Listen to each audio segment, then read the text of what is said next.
Doctor Carlos Tunerman, miembro de la mesa de diálogo, coincide en opinión con quienes creen que el gobierno de Estados Unidos presiona al presidente Daniel Ortega a negociar, proponiendo sanciones como la ley Magnitsky para más funcionarios e incluso para 2 de sus hijos.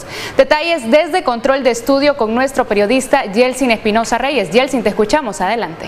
Buenas tardes, Maribel. Quiero iniciar mencionándote que precisamente la nominación de 2 de los hijos del presidente Ortega, así como 2 funcionarios, uno pues de la Asamblea Nacional y la ministra de Salud, en este caso son los 4 ciudadanos nicaragüenses pues que están, decía, nominados para la aplicación de la ley Magnitsky. Esto significa para el gobierno de Ortega y Murillo un movimiento telúrico de magnitudes desproporcionales. Así lo conversamos con el doctor Tunerman esta mañana y él nos hablaba acerca pues de las implicaciones que tiene para este gobierno, el gobierno nicaragüense, la aplicación de la ley Magnitsky a 2 de sus hijos. Cabe destacar que en tiempos pasados ya hay en Nicaragua 4 también ciudadanos que ya se les ha aplicado la ley Magnitsky. Entre estos está el secretario de la alcaldía de Managua, Fidel Moreno. Escuchemos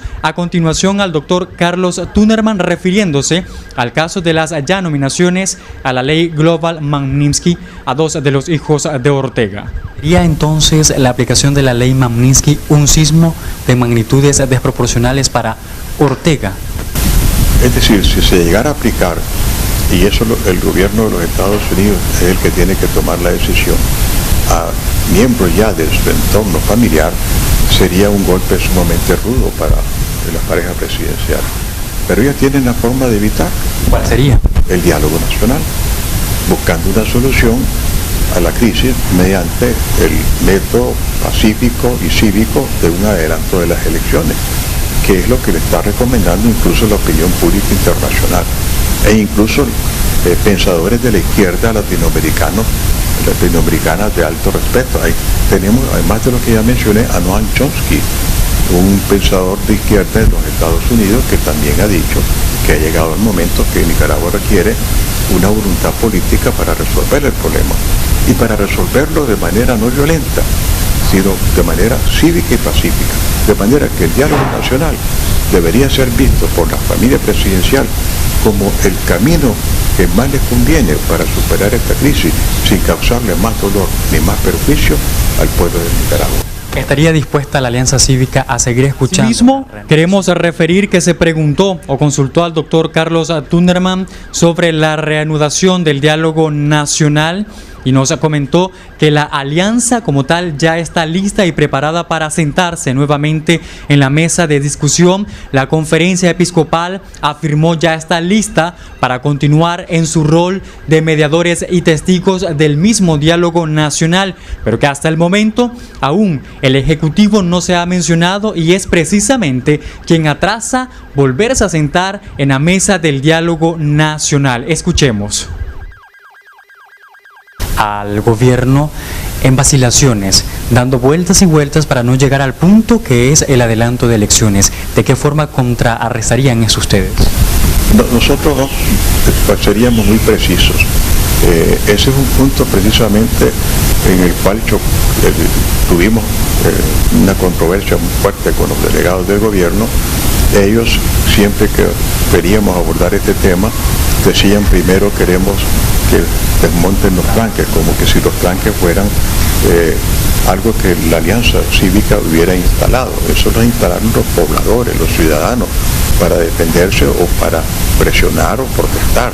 Y lo que se convino en el diálogo nacional, y el gobierno estuvo de acuerdo a través de la Comisión de Seguimiento y Verificación, es que los tranques iban a ser desmontados paulatinamente, pero con la participación de la Comisión del Diálogo Nacional y la asistencia al momento en que se desmontaran los tranques de delegados de la CIDH y del Alto Comisionado de los Derechos Humanos de Naciones Unidas. ¿Para qué? Para que los tanques fueran desmontados pacíficamente y con medidas de seguridad para los que habían estado en esos tanques. ¿Qué sucedió? El gobierno tomó otro camino y en lugar de aplicarla, porque se había acordado a nivel del diálogo en esa comisión, acudió a la represión violenta para desmontar los tranques.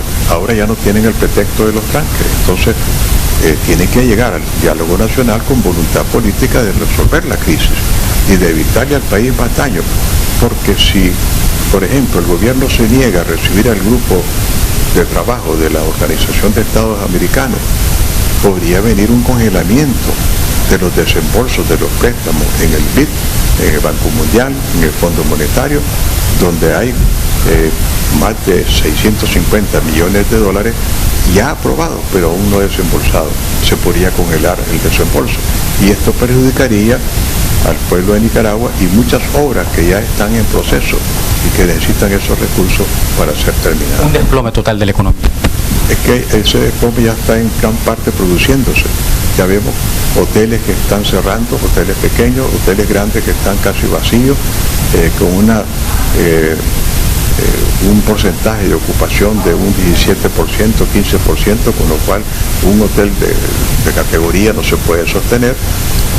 Pequeñas empresas que han cerrado, han despedido empleados, ya tenemos un alto índice de desempleo y todo esto ha sido provocado por la represión, porque el gobierno tomó el camino de la represión. Si tiene un principio, desde cuando se dio la protesta por Indio Maíz y por la reforma y consulta de NIS, el gobierno, en lugar de reprimir, hubiera llamado a un diálogo sereno, de altura, para discutir el tema del seguro social, en lugar de ir a reprimir violentamente a los que se expresaban en contra de esa reforma, no tendríamos esta situación.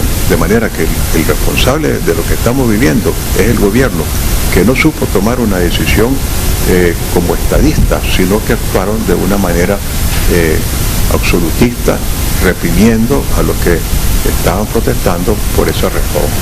Por último, paralelamente al tema de las elecciones está también la situación de la liberación inmediata que ustedes piden de los presos políticos. Ese es un tema fundamental para nosotros. Estamos pidiendo en general la libertad de todos los presos políticos y de manera particular mencionamos a Medardo Medina, a Pedro Mena, porque Medardo Medina es miembro de la alianza y está participando como dialogante en el diálogo nacional.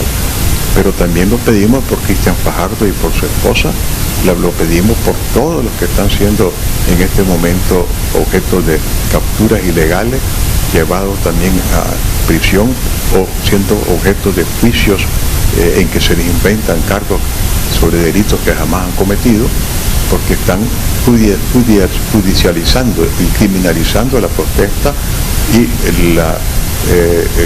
el pensamiento adverso al gobierno, y eso es inadmisible.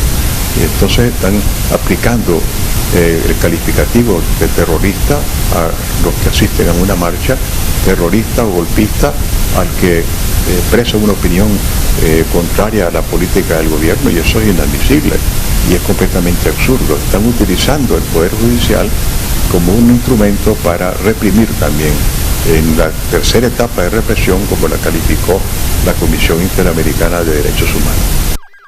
Por último, el miembro de la Alianza Cívica en la Mesa del Diálogo Nacional pues reveló a Acción 10 que se ha preparado una carta dirigida al presidente de la República, Daniel Ortega Saavedra, en la cual le establecen que de una vez se siente en la mesa de discusión y se encuentre las soluciones a la crisis que empezó en este país el 18 de abril pasado y que ya hoy cumple más de 100 días. Cabe destacar que el doctor Carlos Tunerman mencionó que los dos temas principales que ellos tendrán como bastiones una vez se reanude el diálogo nacional es el adelanto de elecciones y por supuesto la liberación de los presos políticos. El día de ayer la misma alianza estableció que al menos 137 de los presos políticos están siendo condenados por delitos como terrorismo, incendio, secuestro, entre otros, y que evidentemente los familiares y los mismos detenidos, así como los miembros de la ya destacada Alianza Cívica, han rechazado rotundamente. Culmino diciendo que el doctor Tunerman ha mencionado que quien atrasa para poder reanudar el diálogo nacional es precisamente el presidente de la República. Maribel, termino acá esta intervención. Yo vuelvo contigo a Estudios Centrales.